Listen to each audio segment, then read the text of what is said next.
கர்த்தருடைய பரிசுத்த நாமத்துக்கு மகிமை உண்டாதாக. மறுபடியும் ஒரு சிறிய செய்தியின் மூலமாக உங்களை சந்திப்பதில் மகிழ்ச்சி அடைகிறேன்.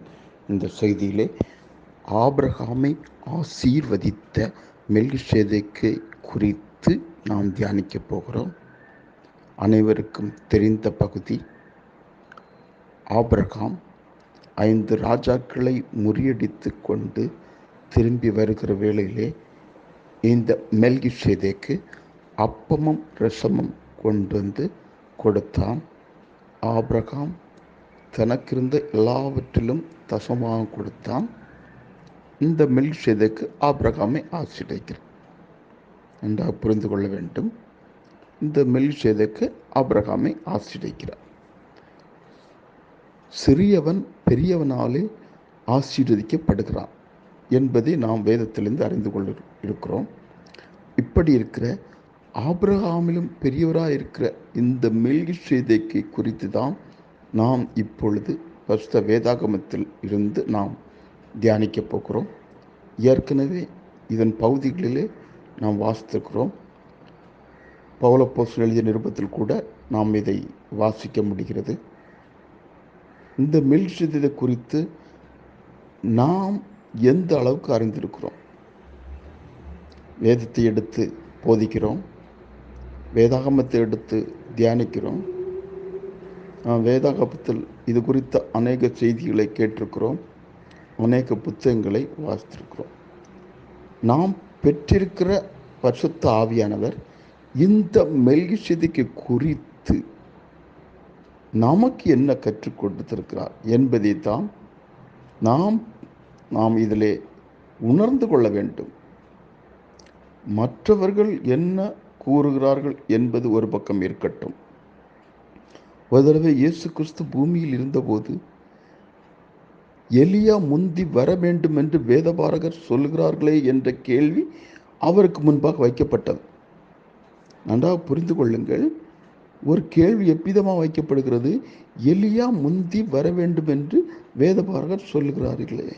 ஆம், இன்னொருவர் கேட்கிற கேள்வியைத்தான் நாம் எடுத்து இன்னொரு இடத்துல கேட்கிறோம்.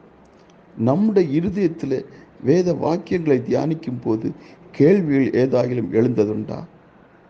இல்லது அதற்கு விளக்கங்கள் ஏதாவது கிடைத்ததுண்டா?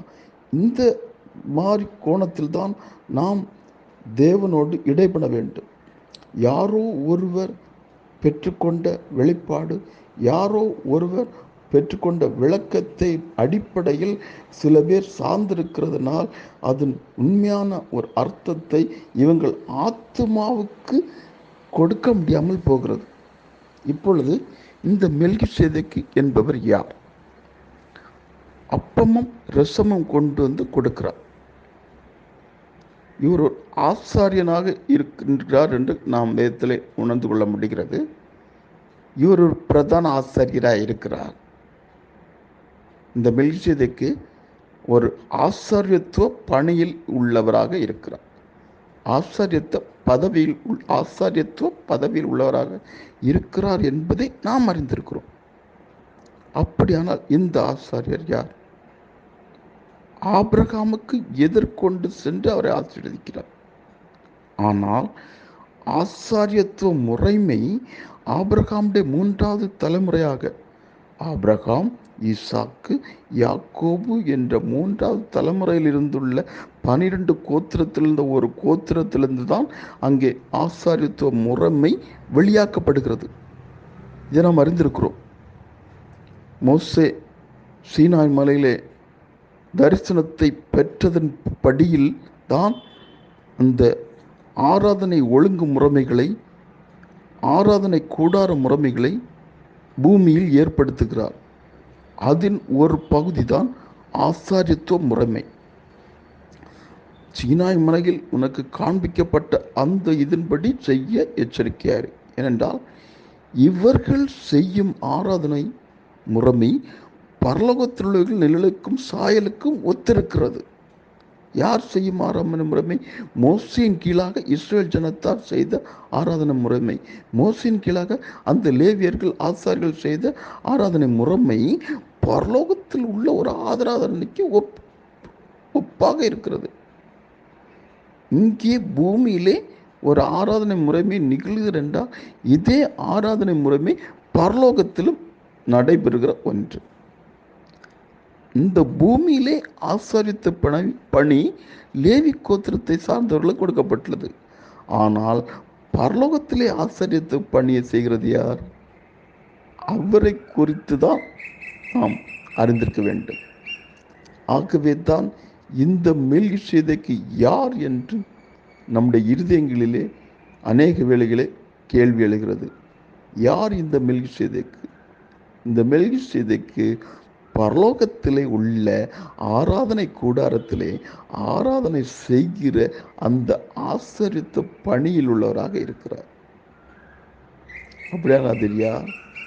அவர்தான் கர்த்தராகிய இயேசு கிறிஸ்து.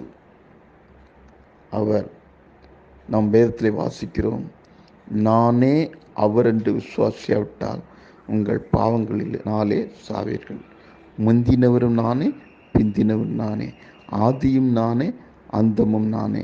அப்போ ஆதியிலும் அந்தமும் முந்தினவரும் பிந்தினவராகிய அந்த ஒரே நபர் தான், அந்த இயேசு கிறிஸ்து தான் அங்கே மெல்கிசேதேக்கு என்கிற ஆசாரியத்துவ பணியில் அவர் இருக்கிறார்.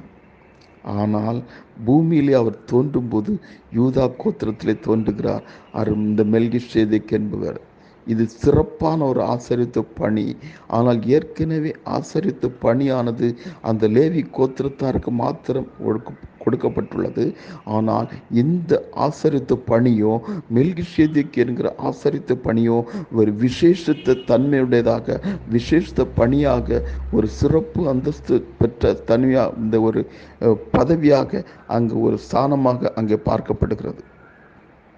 இது சிறப்பான அந்தஸ்தை பெற்ற அந்த ஆசரித்த பணியை தான் அங்கே இயேசு கிறிஸ்துவானவர் அங்கே ஆபிரகாமுக்கு எதிர்கொண்டு அங்கே போய் அவனுக்கு அதை அப்பமும் ரசமும் கொடுக்கிறார்.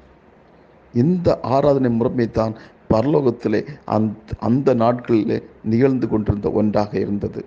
அதைத்தான் மோசே நியாயப்பிரமாணத்துக்கு கீழாக இருந்து இஸ்ரவேல் ஜனங்கள் அனைவரும் அந்த லேவி கோத்திரத்துடைய அந்த ஆசரித்த பணிக்கு கீழாக இருந்து நிறைவேற்றி கொண்டிருந்தார்கள். வார்த்தைகள் கோர்வையாக வராமல் இருக்கலாம். இதை உங்கள் இருதயத்தில் நீங்கள் பதிவாகும் போது நீங்கள் பெற்றிருக்கிற அபிஷேகம் இதிலுள்ள ஆழங்களை உங்களுக்கு எடுத்து தெளிவாக போதிக்கிறதாக இருக்கும். இந்த மெல்கிசேதேக்கை குறித்து நீங்கள் அறிந்து கொள்ள வேண்டும் என்றால் பவுல் அப்போஸ்தலன் எழுதிய அந்த அதிகாரங்களை நீங்கள் தேடி சென்று கண்டுபிடித்து படியுங்கள். நான் பொதுவாக கூற வேண்டுவது, அது செய்தியில் இருக்கிறவர்களுக்கு, அதாவது நாம் நீண்ட காலமாக கிறிஸ்தவர்களாக இருக்கிறவர்களுக்கு, அதாவது வேதாகமத்தை ரொம்ப நீண்ட நாட்களாக படித்து கொண்டிருக்கிறவர்களுக்கு நான் அநேக இடங்களிலே, பெரும்பான்மையான இடங்களிலே வேத வசனங்களை குறிப்பிட்டு, அதிகாரம் வசனங்கள் என்று குறிப்பிட்டு கூறுவது கிடையாது. ஏனென்றால் ஒரு கேள்வியோ ஒரு விளக்கத்தையோ வைக்கும்போது எதிர்கேள்வி வைக்கும் அளவுக்கு அவர்கள் திறமை வாய்ந்தவர்களாக இருக்கிறார்கள். மாத்திரமல்ல, இன்னொருவர் ஒரு குழுவினர் ஒரு சாராருடைய அந்த விளக்கத்தையோ கேள்வியை சார்ந்திருக்கிறார்கள். அதான் முன்னமே சொன்னேன், எலியா முந்தி வர வேண்டும் என்று வேதபாரகர் சொல்லுகிறார்களே என்ற கேள்வி இயேசு கிறிஸ்துவுக்கு முன்பாக வைக்கப்பட்டது. நாம் இப்பொழுது இந்த செய்திக்குள்ளாக தியானிக்கும் போது இந்த ஆசரித்து பணியா, ஆம், பரலோகத்தில் உள்ள அந்த ஆசரிப்பு கூடாரத்திலே அங்கே நாள்தோறும் ஆசாரியம் ஊழியம் செய்கிறவர். அவர் அதர்சனமான தேவனுடைய தற்ஸ்வரூபி, அதர்சனமான தேவனுடைய தற்ஸ்வரூபி. இதை நீங்கள் முழு வேதாகமத்தையும் தியானிக்கும் போது அநேகருக்கு இடர்தல் உண்டாகும் அளவுக்கு இதோட விளக்கங்களும் இதோட வியாக்கியானங்களும் இதனுடைய ஆழங்களும் இருக்கும். ஆகவே தான் நாம் இந்த வேதாகமத்தின் ஆழங்களை கற்றுக்கொள்ள வேண்டும் என்றால் அந்த ஆவிக்குள்ளாக நாம் ஆக வேண்டும். வேதத்தை எழுதிய ஆக்கியோனாகிய அந்த ஆவிக்குள்ளாக ஆகும்போதுதான் வேதாகமத்தின் உண்மையான விளக்கங்களை நம்மால் கற்றுக்கொள்ள முடியும். நமக்கு தலைச்சிறந்த தலைவர்கள் பிரசித்தி பெற்ற மனிதர்கள் அநேகரும் வேதாகமத்தை வாசிக்கிறார்கள், அதை எடுத்து அவர்கள் பேசுகிறார்கள். இலக்கியவாதிகள் வேதாகமத்தை எடுத்து தியானிக்கிறார்கள், பேசுகிறார்கள். அரசியல்வாதிகள் வேதாகமத்தை எடுத்து தியானிக்கிறார்கள், பேசுகிறார்கள். தலைவர்கள் வேதாகமத்தை எடுத்து தியானிக்கிறார்கள், அதன் வசனங்களை பயன்படுத்துகிறார்கள் ஏதோ ஒரு வகையிலே. ஆனால் அவர்களைப் போல நாமும் 10 11 என்ற அளவில் வேதாகமத்தை வாசிக்கவும் தியானிக்கவும் அதன் காரியங்களை நடைமுறையிலே கொண்டு வருகிறோமா, இல்லது நாம் பரிசுத்த ஆவியானவரை பெற்று அவர் கற்றுக் கொடுக்கிறதன் அடிப்படையிலே நாம் இந்த இதிலே நாம் இருக்கிறோமா? வேதபாரகர், பரிசேயர், சதிசெயர் எந்த ஆவிக்குள்ளாக இருந்து இவைகளை அணுகினார்கள், இவைகளை தெரிந்து வைத்திருந்தார்கள் என்பதை நாம் பார்க்க வேண்டும். ஒரு குறிப்பிட்ட காலமுறை வரைக்கும் நியாயப்பிரமாண முறைமை அங்கே சுத்தமானதாக பிழையில்லதாக இருந்தது. ஆனால் அந்த காலம் தாண்டி வரும்போது அது ஒரு பிழையான ஒன்றாக மாறிவிடுகிறது. மன்னா அனுதினமும் மன்னாவை பெற வேண்டும். நேற்றைய தினம் உள்ள மன்னா இன்றைய தினம் அது புசிக்கத்தகாத ஒரு மன்னாவாக மாறிவிடுகிறது. ஆகவே இன்றும் நீ தேவனிடத்தில் மன்னாவை பெற்றுக் கொடுக்க வேண்டும். இதை நான் எதற்காக இதில் நான் பேசுகிறேன் என்றால், நியாயப்பிரமாண முறைமை அந்த காலத்தில் அது ஜீவனுள்ளதாக இருந்தது, பலனுள்ளதாக இருந்தது. நாம் வேதாகமத்திலே வாசிக்கிறோம், நியாயப்பிரமாண முறைமை பலவீனமான மனுஷங்களை ஆசாரியராக்குகிறது. அந்த லேவி கோத்திரத்தில் உள்ள ஆசாரிய முறைமை பலவீனமான மனுஷங்களை ஆசாரியராக கொண்டு வந்தது. ஆனால் மெல்கிசேதேக்கு என்ற ஒரு முறைமையோ பலவீனமான முறை இல்லை, அது மனிதனை அல்ல, ஒரு பலவானையே அங்கே ஆசாரிய பணியில் அது நிமிர்த்துகிறதாக காணப்படுகிறது. இந்த மெல்கிசேதேக்கு யார்? இவர்தான் கர்த்தராகிய இயேசு கிறிஸ்து. இவர்தான் யெகோவா தேவன். இவர்தான் தேவனுடைய அந்த சரீரப்பிரகாரமான உருவத்திற்குள் காட்சியில் வந்த அந்த மாபெரும் நபர். நீங்கள் எப்படி என்றாலும் அழைத்துக் கொள்ளலாம். அதரிசனமான தேவனுடைய சாயல் உருவான அந்த ஒரு காட்சி.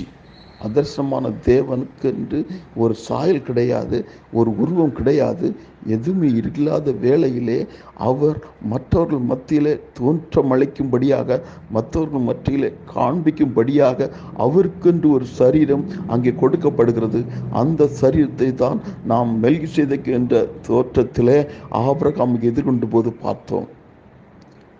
மம்ரேயின் சமூகமிலே வேறொரு சரீரத்தை பார்த்தோம். இவ்விதமாக காலங்களிலும் ஒவ்வொரு இடங்களிலும் ஒவ்வொரு பரிசுத்தவான்களையும் தேவன் சந்திக்கும் போது அவர்கள் அந்தந்த தோற்றங்களிலே வந்தபோது அவர்கள் அங்கே காண முடிந்தது.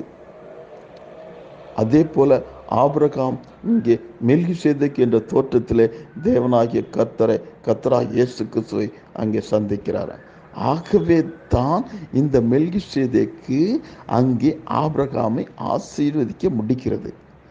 இந்த ஆபிரகாம் பாருங்கள், மெல்கிசேதேக்கு மாத்திரம் ஆபிரகாமுக்கு எதிர்கொண்டு போகவில்லை, அங்கே சோதோமின் ராஜாவும் ஆபிரகாமுக்கு எதிர்கொண்டு போகிறான்.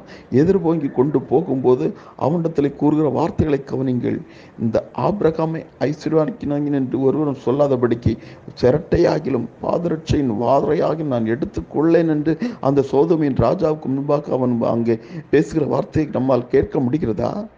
ஆனால் இந்த ஆபிரகாம், சோதோம் என்ற ராஜாவிடத்தில் பேசிய இந்த ஆபிரகாம், இன்னைக்கு இந்த என்னை ஐஸ்வர்யவான் சொல்லாதே என்று பேசிய ஆபிரகாம், ஆனால் இந்த மெல்கிசேதேக்கு கொடுக்கிற காரியங்கள் ஆசீர்வாதத்தை பெற்றுக்கொள்கிறார்.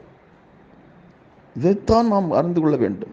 அப்படியானால் சிறியவன் பெரியவனால் ஆசீர்வதிக்கப்படுகிறான் என்றால் இந்த ஆபிரகாமை காட்டிலும் பெரியவர் ஆகிய தேவன் அங்கே தோற்றத்திலே வந்து அவனுக்கு எதிர்கொண்டு செல்கிறார். இன்றைக்கு அப்படித்தான், இன்றைக்கு அநேகர் அப்படித்தான்.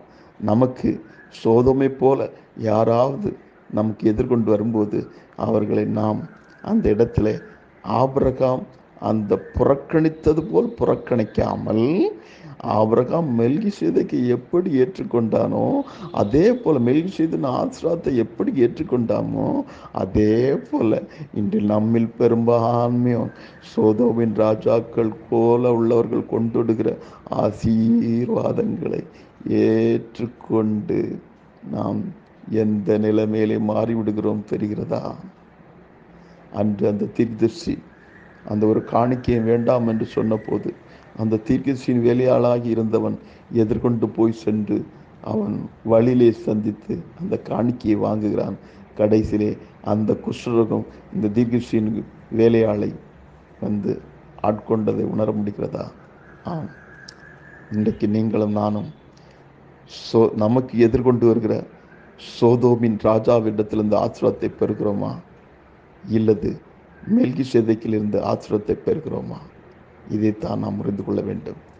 யார் இந்த மெல்கிசேதேக்கு?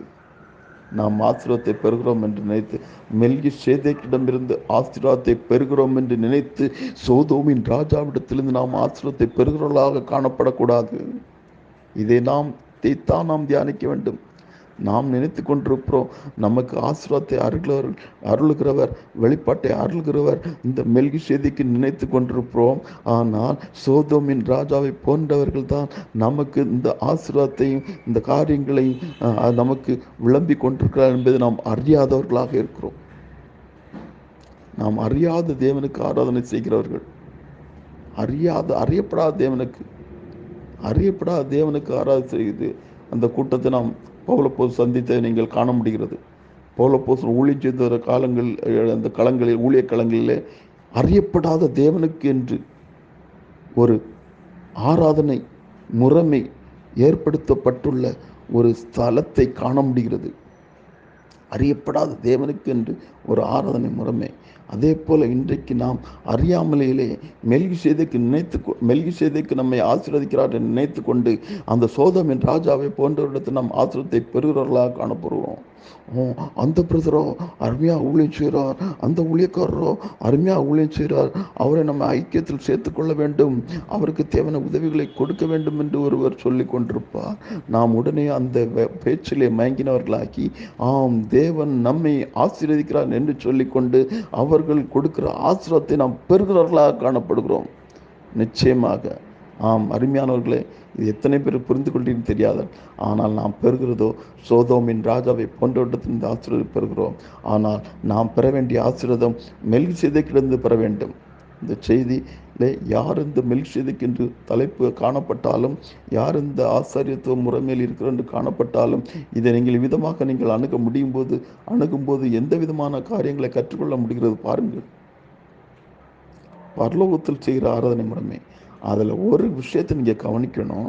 அங்கே நாடோறும் பலிகளை செலுத்தி, அது பாவ நிவாரண பலியாக இருந்தாலும் சரி, குற்ற நிவாரண பலியாக இருந்தாலும் சரி, சமாதான பலியாக இருந்தாலும் சரி, ஸ்தோத்திர பலியாக இருந்தாலும் சரி, அது நாடோறும் செலுத்தி கொண்டே இருக்கிறார்கள். பாவ நிவாரண பலி நாடோறும் செலுத்தப்படுகிறது.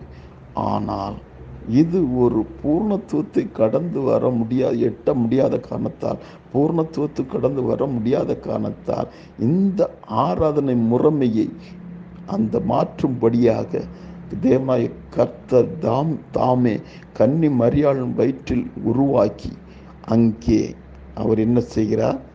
அந்த ஆசாரித்த முறைமையை மாற்றி யூதா கோத்திரத்தில் தோன்றி அவரிடம் ஒரே பலியாக சிலுவையிலே தம்மை தாமே ஒப்பு கொடுத்து அந்த ஒரே இதிலே பிரமாணத்தை நிறைவேற்றி முடிக்கிறவாக இருந்தார். மோசே நியாயப்பிரமாண முறையின்படி அந்த பலி, பாவ நிவாரண பலி அனுதினமும் செலுத்தப்படுகிறதாக இருந்தது. அந்த பலியானது, அந்த குறிப்பிட்ட பலிகளானது அனுதினமும் செய்கிறதாக இருந்தது. ஆனால் தேவன் அந்த முறைமையிலே வந்தால் அனுதினமும் பலி செலுத்த வேண்டியதாக இருக்குமே என்று அதை நினைத்து, அது இருக்க வேண்டி வந்துடக்கூடாது என்று நினைத்து அவர் அந்த ஆசாரித்த முறைமையை மாற்றி, அவர் அந்த ஆராதனை முறைமையை மாற்றி ஒரே பலியாக தம்மை தாமே ஒப்பு கொடுத்து அந்த திரைச்சீலைக்குள்ளாக சென்று விட்டு அதை கிழித்து விட்டு, இனிமேல் ஒரு பலி செலுத்தும் முறை இருக்கக்கூடாது, எல்லாம் அவருடைய இரத்தத்துக்கு கீழாக வர வேண்டும், அவருடைய இரத்தத்துக்கு கீழாக வர வேண்டும். பழைய ஏற்பாட்டின் காலத்திலே ஆட்டுக்குட்டியின் இரத்தத்துக்கு கீழாக, இளங்கிடாவின் இரத்தத்தின் கீழாக அவர்கள் வந்து அவர்கள் பாவங்கள் மூடப்பட்டது. அதான் எவனுடைய பாவம் மூடப்பட்டதோ, எவனுடைய அக்கிரமம் மன்னிக்கப்பட்டதோ அவன் பாக்கியவான் என்று சொல்லப்பட்டது. ஆனால் இந்த இடத்துல இந்த பாவமானது இந்த காலத்தில் முற்றிலுமாக நிர்மூலமாக்கப்பட்டு விட்டது. பழைய ஏற்பாட்டின் காலத்திலே போல அது மூடப்படாமல் முற்றிலுமாக பாவமானது நிர்மூலமாக்கப்பட்டு விட்டது. ஆம், அனுதினமும் பலி செலுத்துகிறார், அனுதினமும் பலி செலுத்துகிறார். ஆகவே தான் எருசலேம் தேவாலயத்தில் இயேசு கிறிஸ்து அங்கே சவுக்கே உண்டு பண்ணும் அளவுக்கு அங்கே வியாபார ஸ்தலங்கள் நிறைந்திருந்தது. அங்கே பலி செலுத்துவதற்கும் அங்கே காணிக்கை சம்பந்தமான விஷயங்களுக்கும் காசு கடைக்காரர்களும் பிராஜ் குஞ்சு விற்கிறவர்களும் இருந்தார்கள். அது தவறான ஒன்று இல்லை. ஏனென்றால் அங்கே ஒரு பிரமாண முறை நிறைவேற்றப்பட வேண்டும். ஏழையான அவன் வசதிக்கு தகுந்ததாக, அவன் தகுதிக்கு தகுந்ததாக ஒரு பலியை செலுத்துகிறான், அங்கே ஒரு காணிக்கையை அங்கே போடுகிறான், செலுத்துகிறான். ஆகவே அந்த நியாயப்புறம் அந்த முறையை நிறைவேற்றுவதற்காக அந்த கடைக்காரர்கள் அங்கே இருந்தார்கள். ஆனால் அவருடைய நோக்கமும் மற்ற காரியங்கள் வேறு விதமாக இருந்திருந்தாலும் அந்த நியாயப்பிரமாண முறைமை நிறைவேற்றுவதற்காக அவர்கள் உதவி செய்கிறவர்களாக இருந்தார்கள். ஆகவே தான் அங்கே ஆலய வளாகத்தில் சென்றால் நாம் தைரியமாக எதையும் செய்ய முடியும், நமக்கு தகுதிக்கு தகுதாக எதையும் தகுதிக்கு தக்கதாக எதையும் செய்திடலாம் என்ற ஒரு நம்பிக்கை இருந்தது. தூர தேசத்திலிருந்து வருகிறவர்கள், தூரமான தேசங்களிலிருந்து மாத்திரமல்ல, தூரமான பட்டணங்களிலிருந்து, தூரமான நாடுகளிலிருந்து வருகிறவர்கள் அந்த இடத்திலிருந்து ஒரே இடத்திலே அந்த ஆராதனை முறைமையை நிறைவேற்றத்தக்கதாக எல்லா அந்த பிரமாண முறையை நிறைவேற்றுவதற்காக தேவனை எல்லாம் அங்கே ஒரே இடத்திலே கிடைக்கிற ஒன்றாக இருந்தது. நீங்கள் அறிந்து கொள்ள வேண்டுமென்றால் ஒரே வார்த்தையிலே சொல்கிறேன். இந்த காலத்துக்கு ஏற்ற வார்த்தையை பயன்படுத்தி நீங்கள் தவறாக நினைக்க வேண்டாம். அது ஒரு ஷாப்பிங் மாலாக இருந்தது. எல்லாம் குறைக்கப்படுகிற ஒரு ஷாப்பிங் மாலாக இருந்தது. ஆனால் இயேசு கிறிஸ்து, ஏனென்றால் இனி இது தேவையில்லை, இனி இது தேவையில்லை, இதோ ஒரு சில காலங்கள் நாட்களுக்குள்ளாக நானே ஜீவ பலியாக ஒப்பு கொடுக்க போகிறேன். இனிமேல் நீங்கள் அனுதினமும் செலுத்த வேண்டிய பலியை செலுத்த வேண்டிய தேவையில்லை, அனுதினம் இந்த ஆராதனை முறைமையை நிறைவேற்ற வேண்டிய தேவையில்லை என்று சொல்லத்தக்கதாக அங்கே அதற்கு முன்னோடியாக முன் சிந்தனையாக அந்த இடத்திலே சவுக்கை உண்டு பண்ணி துரத்துகிறார். அடுத்த சில நாட்களிலே, அடுத்த கொஞ்ச நாட்களிலே அவர் ஒரே பலியாக தம்மை தாமே, பிதாவே உம்முடைய கரங்களில் என் ஆவியை ஒப்பு கொடுக்கிறேன்னு சொல்லி அங்கே ஜீவனை விட்டு அங்கே இரத்தத்தை சிந்தி அங்கே வித்தியாசத்தை செய்கிறார். அந்த ஒரே பலி இந்த மெல்கிசேதேக்கு. ஆனால் பூமியிலே இருந்த மெல்கிசேதேக்கு, பூமிக்குரிய மெல்கிசேதேக்கு, பூமிக்குரிய ஆசாரியர்கள் அனுதினமும் அந்த பாவ நிவாரண பலியை, அந்த குற்ற நிவாரண பலியை செலுத்துவர்களாக இருந்தார்கள். இவர்கள் செலுத்துவதற்கு அனுதினமும் அந்த ஒரு பலி தேவைப்பட்டது. அவர்கள் வாரத்தின் முதல் நாள் பலி செலுத்தினால் அது 2ஆம் நாள் செலுத்த வேண்டும், 3ஆம் நாள் செலுத்த வேண்டும், 4ஆம் நாள் செலுத்த வேண்டும், 5ஆம் நாள் செலுத்த வேண்டும், 6ஆம் நாள் செலுத்த வேண்டும், 7ஆம் நாள் செலுத்த வேண்டும். இவ்விதமாக ஒவ்வொரு நாட்களும் அந்த பிரமாண முறைமை செலுத்துவதற்காக அனுதினமும் அந்த பாவத்திற்காக ஒரு பலியை அவர்கள் பெற்றுக்கொள்ள வேண்டியது அவசியமாக இருந்தது. பாவத்திற்காக ஒரு பலியை அவர்கள் செலுத்த வேண்டியது அவசியமாக இருந்தது. பாவத்திற்காக ஒரு பிரமாணத்தை அவர்கள் செலுத்த வேண்டியது அவசியமாக இருந்தது. ஆனால் எல்லாவற்றையும் ஒரே பலியாக, அந்த பிரமாணம், அந்த பலி முறைமைகள் எல்லாவற்றையும் அங்கே ஒரே பலியாக அவர் இன்னொன்றை கொண்டு வந்து செலுத்தாமல், அந்த ஆசாரியனை போல இன்னொன்று கொண்டு வந்து பலியாக செலுத்தாமல் தம்மை தாமே பிரதான ஆசாரியராக அவர், கர்த்தரா இயேசு பிரதான ஆசாரியராகிய அவர், மெல்கிசேதேக்காகிய அவர் தம்மை தாமே ஜீவ பலியாக ஒப்பு கொடுத்து இரத்தத்தை சிந்தி அவர் அந்த திரைக்குள்ளாக சென்றார். இதில் பெரிய செய்தி, குறுகிய நேரத்தில் இதை புரிந்து கொள்ள முடியாது. நிச்சயமாக வார்த்தைகள் கோர்வையாக வராமல் மாறி வருகிறது. ஏன் இது உங்களுக்கு முன்பாக முத்திரையாகத்தான் இருக்கிறது. இந்த முத்திரையானது உடைக்கப்பட வேண்டுமானால் நீங்கள் பெற்றிருக்கிற பரிசுத்த ஆவியானவர் இந்த முத்திரையை திறந்து இந்த முத்திரையை உடைத்து இதற்குள்ள பொக்கிஷத்தை எடுத்து உங்கள் ஆத்துமாவுக்கு போதிப்பார். அடியேன் போதகன் அல்ல, அடியேன் தீர்க்கதரிசி அல்ல, அடியேன் ஊழியக்காரர் அல்ல. நான் வசனத்தை விதைக்க முடியும், வெளிப்பாட்டை விதைக்க முடியாது. இந்த இடத்துல நீங்கள் ஒரு காரியத்தை கற்றுக்கொண்டு மாதக்கணக்காக தியானிக்கும் அளவுக்கு நீங்கள் நேரத்தை ஒதுக்க வேண்டும் என்பதற்காக இந்த இடத்திலே ஆவியானவர் ஆங்காங்கே சில பகுதிகளை உங்கள் இருதயத்துக்குள்ளே பதிவாக வேண்டும் என்று ஆங்காங்கே அங்கே விதைத்து விட்டு செல்கிறார்.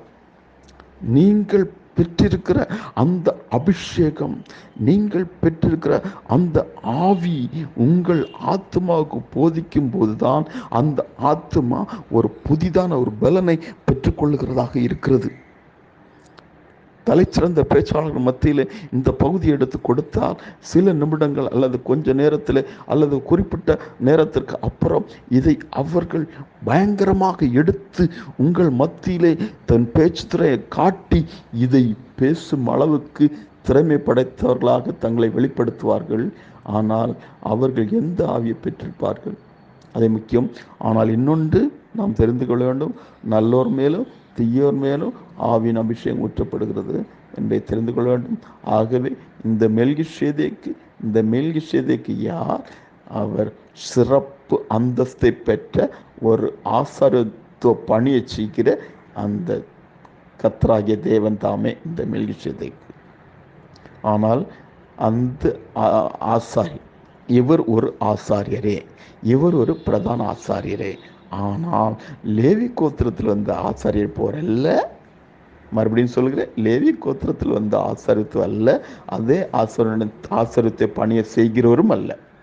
இவர் யூதா கோத்திரத்திலே வந்த ஆசாரியர், ஆசாரியத்தை பணியை செய்கிறவர். இவர் தான் அந்த மெல்கிசேதேக்கு. இவர் தான் அங்கே பரலோகத்தில் ஆராதனை கூடாரத்திலே ஆராதனை செய்து கொண்டிருக்கிறவர். இவர் தான் அங்கே தாமே ஜீவபலியாக ஒப்பு கொடுத்தவர். இன்னும் வேதத்திலே வாசிக்கும்போது தெரியும், ஆபிரகாம் என்னுடைய நாளை காணும் ஆசையாக இருந்தான், கண்டுகளிக்கும் தான். இதை நீங்கள் எத்தனை இடங்களில் எத்தனை விதமாக நீங்கள் பொருத்தி தியானிக்கலாம், ஆவியானவர் உங்களுக்கு விளக்கி காட்டியிருக்கலாம். நான் இந்த இடத்துல இந்த வசனத்தை உங்கள் முன்பாக வைக்கிறேன், இந்த மெல்கிசேதேக்கு.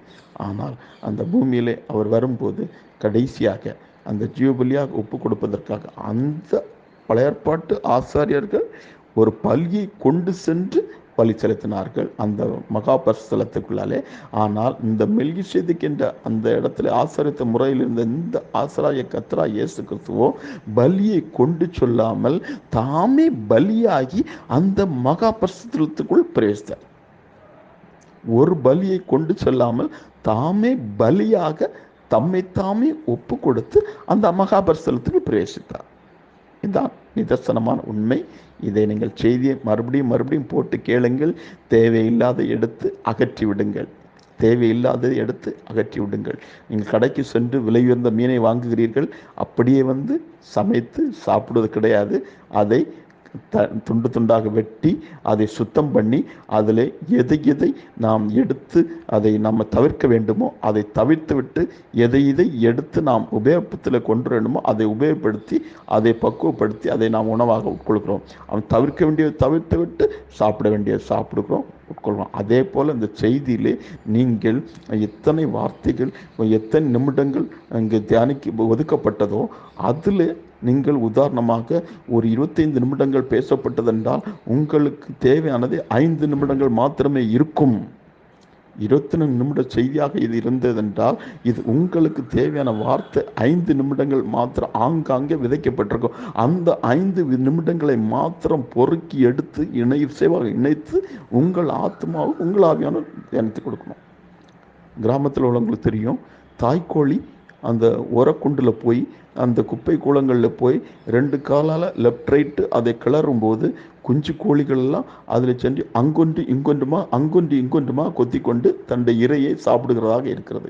அதே போல நான் இந்த இடத்திலே தாய்க்கோழி என்று சொல்ல விரும்பல. அதே போல நான் வசனங்களை வார்த்தைகளை ஆங்காங்கே விதைத்து கொண்டு சென்று கொண்டிருப்பேன். நீங்கள் அங்கொன்று இங்கொன்றுமாக அந்த குஞ்சு கோழிகள் சாப்பிடுவது போல உங்களுக்கு தேவையானது மாத்திரம் எடுத்து நீங்கள் பெற்றிருக்கிற அபிஷேகம் உங்களுக்கு போதிக்கத்தக்கதாக நீங்கள் உங்களுக்கு ஒப்பு கொடுக்க வேண்டும். இதற்குள்ள செய்தி இருக்கிறது. இந்த மெல்கிசேதேக்கு யார் என்பதை நீங்கள் இதுவரை கற்றிருந்ததற்கும் இனிமேல் கற்றுக்கொள்வதற்கும் வித்தியாசம் இருக்கணும். ஏதோ அவர்கள் சொல்லுகிறார்கள், இவர்கள் சொல்லுகிறார்கள், அவர்கள் இந்த செய்தி கொடுத்தார்கள், இவர்கள் இந்த செய்தியை கொடுத்தார்கள் என்று நீங்கள் பேசுவதற்கு அல்ல. நான் என்னுடைய பரிசுத்த ஆவியானவர் உதவியோடு இதை இந்த விதமாக கற்றிருக்கிறேன் என்று சொல்லத்தக்கதாக நீங்கள் நிமிர்ந்து நிற்க வேண்டும். எலியா வர வேண்டும், முந்தி வர வேண்டும் என்று வேதபாரர் சொல்லுகிறார்களே என்று அவர்கள் ஒரு கேள்வியை இன்னொருவரை கோர்த்து விட்டு கேள்வியை முன்வைத்தது போல் நீங்களும் இருக்காமல், அவர்கள் செய்தியிலிருந்து நான் பெற்றுக்கொண்டேன், இவர் கொடுத்த செய்தியிலிருந்து நான் பெற்றுக்கொண்டேன், அவர் பேசிய வார்த்தையில் நாம் அறிந்து கொண்டேன் சொல்லாமல், கர்த்தருடைய ஆவியானவர் வேதத்தின் ஆழங்களை நான் தியானிக்கும் போது எனக்கு கற்றுக் கொடுத்தார் சொல்லத்தக்கதாக நிமிர்ந்து நிற்க வேண்டும். இந்த செய்தி கேட்ட பிறகு ஒருவேளை இந்த செய்தி அதிகமான நிமிடங்கள் பேசியிருக்கலாம், உங்களுக்கு தேவையானது 5 நிமிடங்கள் மாத்திரமே. 30 நிமிடங்கள் பேசியிருந்தாலும் சரி, உங்களுக்கு தேவையான 5 நிமிடங்கள் மாத்திரமே. அந்த 5 நிமிட வார்த்தைகளை மாத்திரம் பொறுக்கி எடுத்து, ஏனென்றால் சாத்தான் இந்த செய்தி கேட்பான், சாத்தானுடைய பிள்ளைகள் இந்த செய்தி கேட்பாங்க. அவர்களுக்கு இந்த காலங்கள் முத்திரையாகவே தான் இருக்கும், முத்திரிக்கப்பட்ட ஒன்றாகவே தான் இருக்கும். ஆகவே நான் திரும்ப திரும்ப பேசவில்லை, இதோடு இந்த செய்தியை முடிவு கொண்டுகிறேன். இதை போன்ற செய்தியை கேட்க வரும்னா கமெண்ட்ஸ் போல் லிங்க் கொடுக்கப்பட்டிருக்கும். நீங்கள் பால்ஸ்ரேஸ் @யுனைடெட் பிரைட் என்று யூடியூப் போதில் சர்ச் பண்ணால் இது போன்ற செய்தியில் நீங்கள் காணலாம். இல்லை கமெண்ட்ஸ் போதில் லிங்க் கொடுக்கப்பட்டு அந்த லிங்கை நீங்கள் டச் பண்ணணுன்னா என்னுடைய மொபைல் நம்பரை சேவ் பண்ணி வச்சுட்டு அந்த லிங்கை டச் பண்ணால் அனைத்து வீடியோக்களும், குறுஞ்செய்தியான அனைத்து வீடியோக்களும் அங்கே காட்சியில் வரும். அதை நீங்கள் கேட்டு நீங்கள் பெற்றிருக்கிற அந்த அபிஷேகம் உங்களுக்கு போதிக்கத்தக்கதாக நீங்கள் அந்த அளவுக்கு இங்கே ஞான அறிவுள்ளவர்களாக வளர வேண்டும். ஏன்னா திருப்பியும் ஒரு வசனம் சொல்கிறேன், சர்வ வல்லவருக்கு காலங்கள் மறைக்கப்படாது இருக்க அவரை அறிந்தவர்கள் அவர் நியமித்த நாட்களை அறியாதிருக்கிறார். என்ன ஒரு விஷயம்னா, அவரை அறிந்தவர்கள் தான் அறியாமையில் அங்கே இருக்கிறார்கள். அவரை அறிந்திருக்கிறோம் என்று சொல்லுகிறவர் மாத்திரமல்ல, அவரை அறிந்தவர்களோட அவர் நியமித்த நாட்களை அறியாதிருக்கிறன. ஆனால் நீங்களும் நானும் அவரை அறிந்தவர்கள் தான்,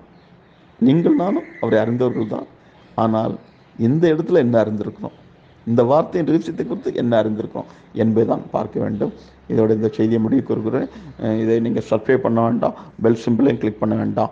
ஆகவே லிங்க் நீங்கள் மொபைல் நம்பரை சேவ் பண்ணிவிட்டு லிங்கை டச் பண்ணாலே அனைத்து வீடியோக்களும் டிஸ்பிளே ஆகும். இது பணம் சம்பாதிக்கும் நோக்கில் இந்த சேனல் ஆரம்பிக்கப்படவில்லை. மற்றும் பதில் சந்திப்போம். ஆமேன். God bless you.